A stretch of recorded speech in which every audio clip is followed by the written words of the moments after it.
President Tricia, fellow Rotarians and guests, it is my pleasure to introduce Steve Stover as our speaker today. Over the last several months, we've caught up in restaurants and airports. In real life, Steve is an attorney. He was director of the Ohio Supreme Court for 12 years under Tom Moyer. He is currently vice chairman of Chief Justice Moyer Legacy Committee. Now regarding his speech today, he has taught cooking for 34 years and has reviewed restaurants for 31. He's a regular guest on All Sides on WOSU Radio, contributor to Edible Columbus. I recall fondly several years ago when Steve spoke to our club, and he quoted, this is his quote, "I was conducting much food research this weekend and appropriately wore my fat pantsuit." Steve will report news on the Columbus restaurant scene about one, the top new restaurant last year, the explosion of restaurant entrepreneurs, the decline of fine dining, those new restaurants coming to Columbus. Please give a warm Columbus Rotary welcome to Steve Stover.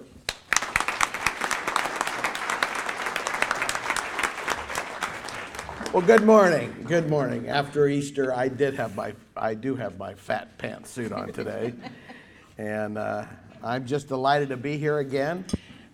This is part of my biennial rotation among Rotary clubs in Columbus, and I just did Dublin AM, and I even go as far as Circleville or Newark. And by the way, they're very tuned in to the Columbus restaurant scene. So I guess it's been a couple of years since my last visit, and a lot has happened.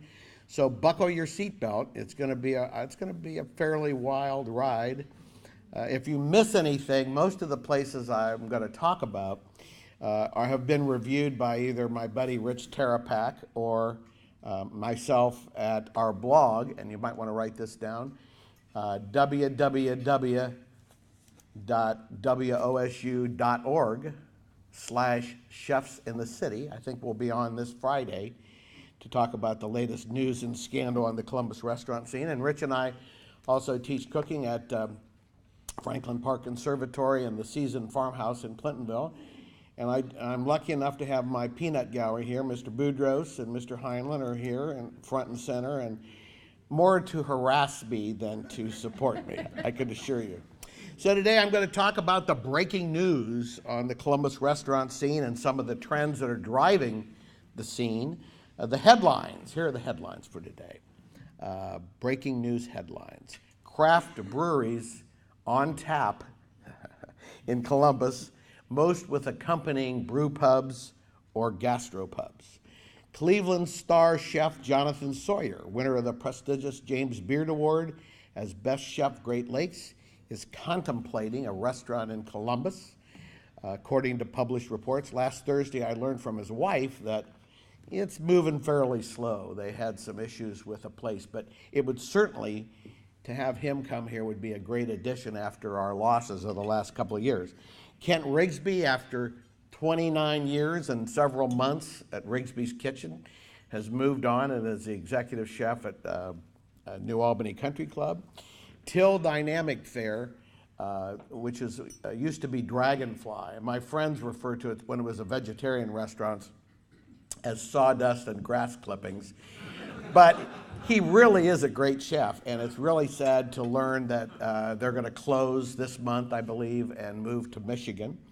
Some of the interesting new restaurants that we're going to be talking about today. The Avenue, the newest Cameron Mitchell steak concept, is now open on Grandview Avenue. Salt and Pine from Chris Crater of Harvest Pizza fame is open on Main and High in downtown Columbus.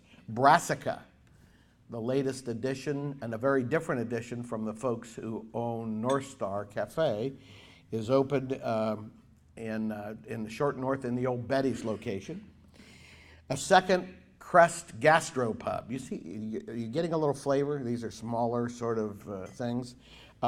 Is open on Parsons Avenue near Nationwide Hospital.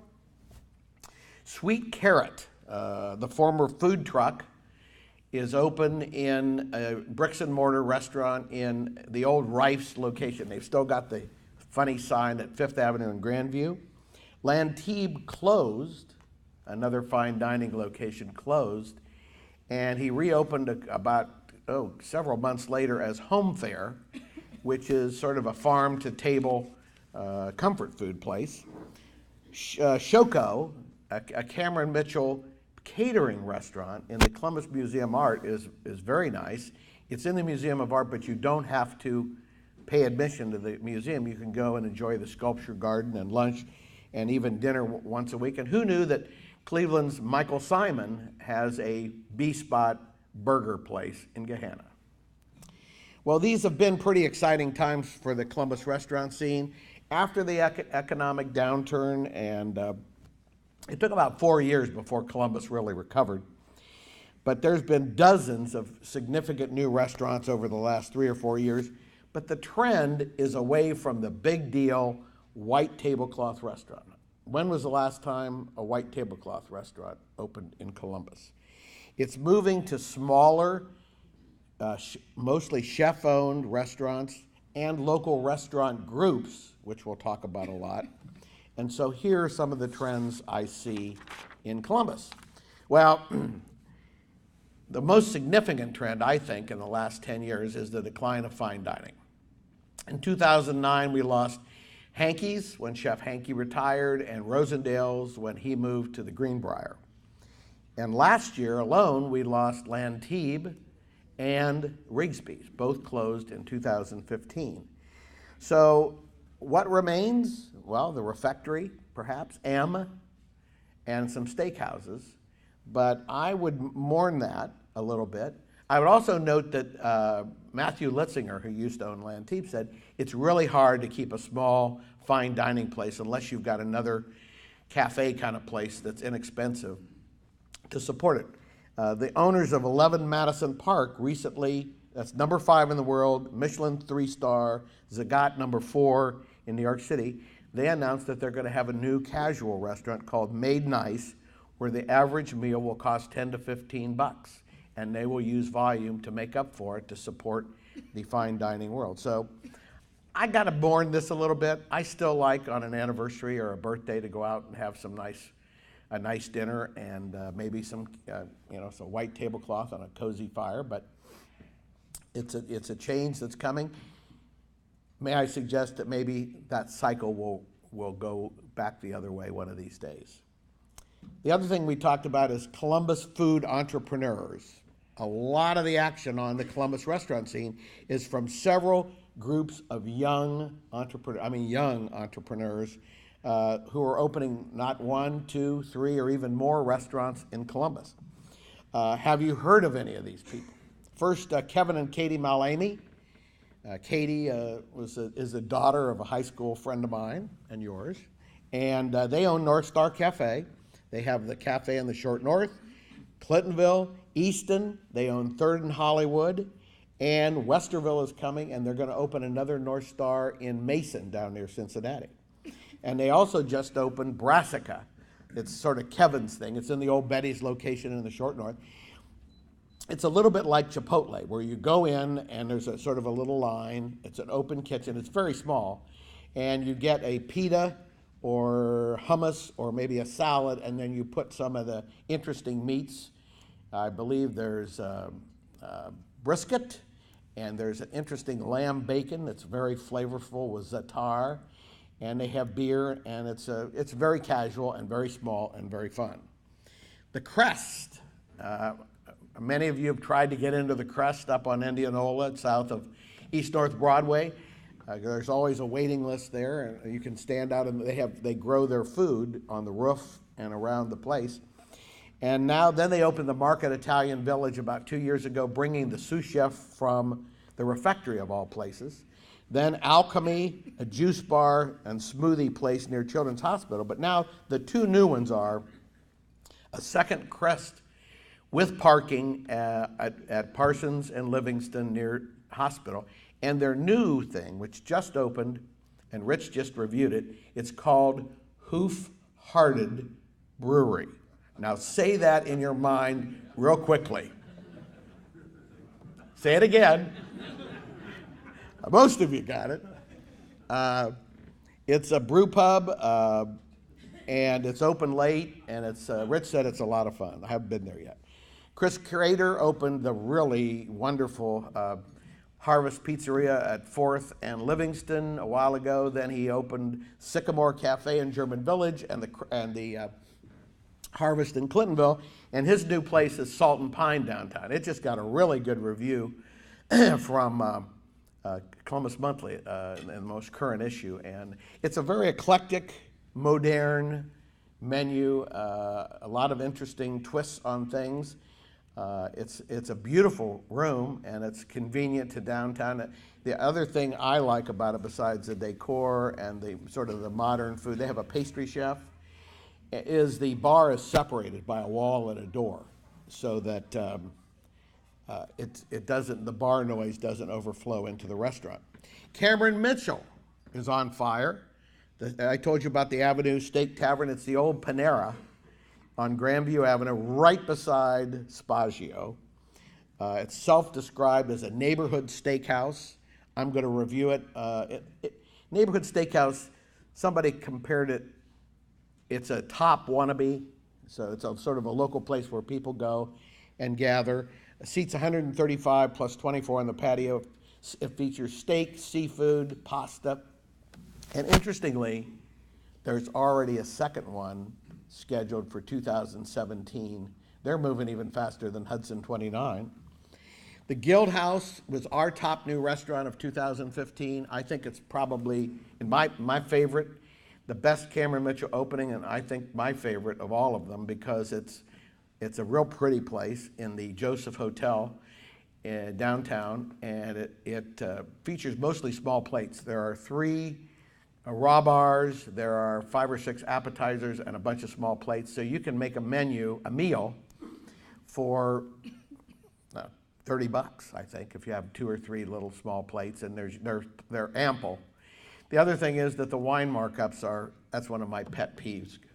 Wine markups are low. I got a bottle, I think it's Justin Cabernet, which retails for $25 for $45, which is really good. So here's to Cameron for that. Hudson 29, The Barn, and we don't hear about it as much as we should. He has a thing called Ocean Prime, which is a very upscale seafood and steakhouse. He opened in Beverly Hills, and a friend of mine went to the opening and said it was just spectacular. New York City in 2015. Boston just opened.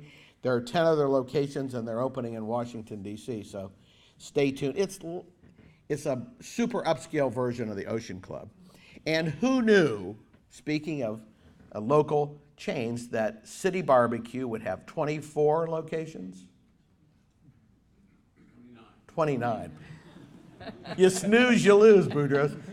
And Jenny's has 19. And so they're even going into, as Jim will be happy to tell you, into barbecue country in North Carolina. And some of those stores are really doing well. Another thing I wanted to talk about today, which has really sort of caught my attention in the last couple of weeks. I hope we're doing okay. Craft breweries. Craft brewing is just huge. There are 160 craft breweries in Ohio and 60 more on tap. There are 30 craft brewers in Columbus alone, according to Mary McDonald of the Ohio Craft Brewers Association. Cleveland's Platform Beer is going to renovate an old meat market near Columbus State, and they're going to have pop-up restaurants. There won't be a single restaurant. They'll just come in for a couple of weeks and then move on, and they'll have a rooftop bar with a view of downtown, and then another local Columbus brewer guy, Keith Jackson, is opening Combustion Brewery and Tap Room in Pickerington. And there's more. Matthew Barbie, who's our good friend from Lancaster, who owns Rockville Brewery, duly famous for its Belgian-style beer, craft beer down near Lancaster, wants to open a spot in Columbus. There was a bit of a furor over the German Village location, and so that is, at least according to our last conversation, is evolving more into a chef-driven restaurant. But he's also looking at space, I can say brewery, in the brewery district, to open more of a brewery and brew pub combination. And then there's Hoof Hearted. And then May 13th to 21st, Columbus Craft Beer Week at columbusbeer.com. And on May 16th, it's 6-1 Pour. at Huntington Park. And of course, Callaway, Jack, and Teddy are noted craft brewers here at the local Rotary Club. And speaking of booze, we have local distilleries and artisan cocktails. We have Middle West Spirits, which makes Oyo very, very nice vodkas, and Watershed, the Brothers Drake Meadery, Mouton and Curio, local bars that not only make artisan cocktails and historic heirloom cocktails, but they also make their own mixes and bitters. And who knew that the New York Times would feature Watershed's Nocino, which is a black walnut liqueur that was brought to their attention by our friend Dr. Charlie Tweel. A couple more quickie other trends, and then I'm going to tell you some the top new restaurants and my favorite go-to restaurants. Local sourcing is moving to local sourcing because a lot of restaurants now have their own gardens, either on site or nearby. Pizza, New York City's wood-fired Paulie G's is now open in the short north, just south of Fifth Avenue. When my friend John Workman got lost getting there, I said, John, it's right by the Garden Theater, and he knew right where to go to. Fried chicken, hot chicken takeover is a version of Princess Hot Chicken in Nashville, where we spent a lot of time, and spicy and good double comfort, bodega, Hubbard Grill, Asian noodles. I'm just writing a review of Fukuryu ramen on Fifth Avenue, right by Hudson. Just say that fast 3 times. It's a kid, the son of some of the Kahiki people. There's a Meshiku ramen up on Bethel, Rishi Sushi, and Pho, the Vietnamese soup, is one of the best places is Buckeye Pho up on Bethel. Extraordinary growth in ethnic cuisine. I could do a whole speech on ethnic cuisine in Columbus. Suffice it to say that we have excellent Japanese, and we have Ethiopian and Nepalese and Salvadorian and Caribbean. And I urge all of you to, read about what are the restaurants and get out of your comfort zone, both geographically and culinarily, and try some of the cool new restaurants that are coming in Columbus. We've talked about gastropubs. Food trucks are moving into brick and mortars like Mikey's Midnight Slice. So don't forget www.wosu.org/chefsinthecity. Top new restaurants in the last couple years. How are we doing? We're okay. The Guild House, downtown. La Tavola. Ricky Lopez, out on First Avenue across from the Grandview Library. It's great to go to a restaurant where the owner cooks every plate and really wants to know. And he's really been on fire. The last couple times I've been there, it's been really good. Veritas Tavern in Delaware. I haven't been back since they've changed chefs twice, but it was doing really interesting and edgy small plates. I like Angry Bear. For, again, doing sort of edgy, creative plates. Craft House number 5 in Powell and Wolf's Creek on North 4th. Here are some restaurants that I go to when I'm not doing a review. This is just for fun. Bazzi Italia, Johnny Dornbach and Trish Gentile down in the short north area. Kahachi, Mike Kimura, one of the great Japanese restaurants anywhere but the coasts. It's not sushi, it's real restaurant, and the best thing to do is sit on the little stools and let him cook for you. G. Michaels, David Tetzloff, and Jeff Benson. The Refectory Bistro menu is my top value choice. 3 courses, a choice of 2 appetizers, entrees, and desserts in the lounge, weekdays, $25. And on Wednesdays, you can buy a bottle of wine at state minimum retail. I told you La Tavola, the Guild House, my old favorite Spazio and Lindy's rediscovered. Another interesting place is called Rue du Maine in Dayton. She was the James Beard Award-winning chef in New Orleans at Peristyle and opened a little place here in Dayton. And for casual, Kuko's Taqueria and Lavash, Middle Eastern. Special mention places, though they're not fancy restaurants, I go to probably too often. Pistacia Vera. And I'm not saying this because Jim is here, but that is one of the great places in Columbus, a dessert boutique that could travel anywhere in the world and be fabulous. City Barbecue and Jenny's. And my gift to you is on the table. It's a new just updated this weekend, list of historic Columbus restaurants. The first ones are restaurants that have been open for more than 25 years, and then the next 4 or 5 pages is restaurants, memory lane, really. Who remember the Waterworks or Benny Klein's or anything? Oh, I see somebody. But grab one. There are extras up here. If not, email me and I'll send them to you. Questions? Yes, sir.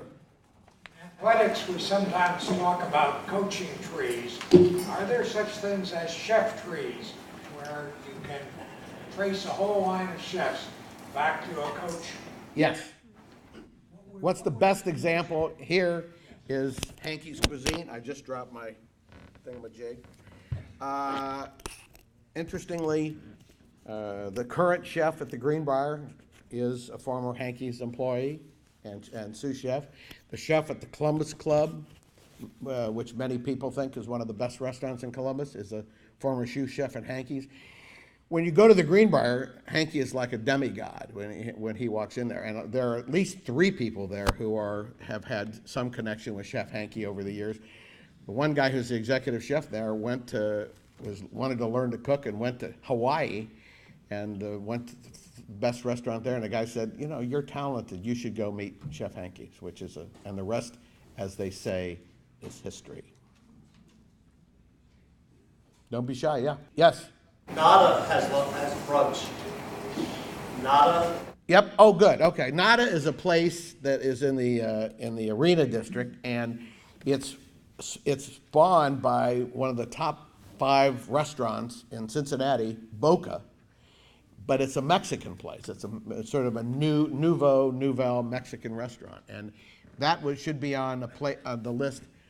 Part of it is that when Rich and I are competing to do restaurant reviews first, he gets to places sometimes, and I haven't been to Nada because he beat me to it. I'm still mad about it. Is there a good resource? Obviously, the website I was checking out, Chefs in the City, was really cool. Is there another good resource that kind of catalogs the Columbus restaurant scene, even if it's an app or anything like that? It's just... Well, we lost Crave Magazine. It was a Dispatch magazine publication. And I guess a business decision was made to close. The last issue was last year, but they've really beefed up Columbus Monthly's restaurant reviews. It's quite a comprehensive list. Another one where they're very aggressive at finding out what's happening is the ColumbusUnderground.com. They do a really nice job of cataloging, and perhaps most importantly, WOSU.org/chefs in the city. Be there or be square. Thank you. Thanks, Mom. Yes, sir. You mentioned Waterworks. Yeah. My wife and I were in grad school, and our first date was Waterworks and Planet of the Apes. You animal, you. I have to say, after that evening, it took me several years To recover. By the way, there's a new book out called The Lost Restaurants of Columbus, and it's written by a local Columbus historian and the woman who owns the Acorn Bookstore. It has got great stories about the Lazarus and the High Lie and it sort of really bridges from, the list isn't as big, but there's a lot of interesting yarns and stories about this is fun by the way, take this list to a cocktail party sometime or a dinner party. It's great fun and by the way, if any of you have additions, let me know or email me at stephenmarystover@gmail.com or whatever, because I continue to build. I just added about 50 things to it this weekend. One more? Oh, yes. In the last 50 years, has there been any more significant opening than the restaurant that went into the old Tommy Heinrich's Steakhouse? Which was? Wendy's. Oh, yeah. I have a lot of roots in Wendy's because a bunch of my fraternity brothers, Graydon Webb and Roger Webb and all those guys worked at it from the beginning, but yes. But unfortunately, the original Wendy's is now moved on. I would have liked to have saved it, but thank you for saying that. Yes, sir. Noise level in restaurants. There seems to be a contest to see who can have the noisiest. Well, without naming any names, Cameron Mitchell, that is a John. Remember John Christensen? he was so good and is so knowledgeable. And by the way, I just talked to the Grumpy Gourmet about 2 weeks ago, and we're supposed to go out to lunch, but I think John's he used to take a noise meter into restaurants, which I thought was a little over the top. But Cameron Mitchell has told me face to face that he likes to have some noise because it makes the restaurant feel lively. But I would observe that we went to not the grand opening, we went to opening week of the Guild House, and we sat in the bar on a busy Saturday night, and you could hear and talk. So of all the Cameron Mitchell restaurants, once again, not to mention it's my favorite, I would say that's one where you could talk. But I think some of it is also due to the nature of the restaurant scene, because it's casual, people go, they want to eat and move on, they don't linger and have conversations. I do believe that sharing a meal and a beverage is one of the great social conventions in life, and it's certainly something we don't want to diminish. Steve, could I add on to that? Our firm did the first 16 Cameron Mitchell restaurants, and the noise level was always a driver. Here's the good news. Cameron's getting older now. Yes. There's a changed attitude about the noise. Okay, that's good. I haven't been to the Avenue. Is that toned down a little bit too? Is the neighborhood take up? Okay. What about the dress codes and dress codes? You can go to a white tablecloth steakhouse and you look at the next table and there'll be people in sweatshirts and baseball caps. Yeah, we were at what was the restaurant in San Francisco? The #1 restaurant, Gary Danko. And we sat there, and there was a guy, I swear to God, in a tank top. And there was another guy in a sweatshirt at this Super Luke's restaurant. And I asked the waiter, and he said, "Oh, it's those damn people from Australia. So it's not only happening." Thank you very much. What's your opinion on how much attention to pay to or not to pay to Yelp? I don't follow I sort of follow TripAdvisor, and I sort of follow Yelp, but I don't follow it for restaurant reviews because people stuff the ballot box. We had this happen once or twice. I used to do Zagat for all of Ohio, and in those days it was a paper survey. We distributed 20,000 paper surveys all over Ohio. Believe it or not, we got back more than 2,000. But there was a noted restaurateur in Cincinnati who photocopied things, but you can do it more easily. And it's to a lesser extent, it could even happen on Zagat where you vote online. But we've had a number of experiences with that. I still believe, selfishly, in real restaurant reviewers, people who know how to cook and who know the makeup of the dishes and who are not always right but have something to say. The other thing I like to do is I like to look at multiple sources, not just one source. But that's a really good question. Steve, one way to get out of the comfort zone that you encouraged is, we were lucky enough to have our daughter, Abby, who came back from Chicago. We thought it was because Mom and Dad lived here. It's really because she loves all the new restaurants in Columbus, and she's had us, taken to us quite a few restaurants. Actually, she suggests them, and then we take her. That's how it always works. I don't know how to get out of the comfort zone. Is have someone, younger family member, coworker, say, "Here's a new place," because I think I've gone to 50 of 100 that you suggested, like the fellow in the back today. So that's the way to get out of the comfort zone. Good question. And do get out of the comfort zone, and do try to preserve the notion of a family meal or a friend's meal, and a little glass of wine wouldn't hurt anybody. Thank you all.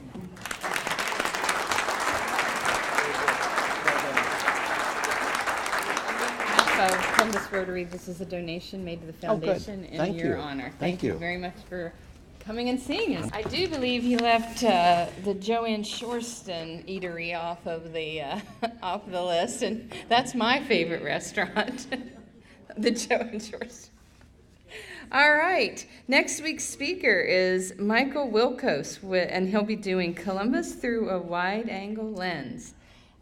We are adjourned. Be Rotarians all week long.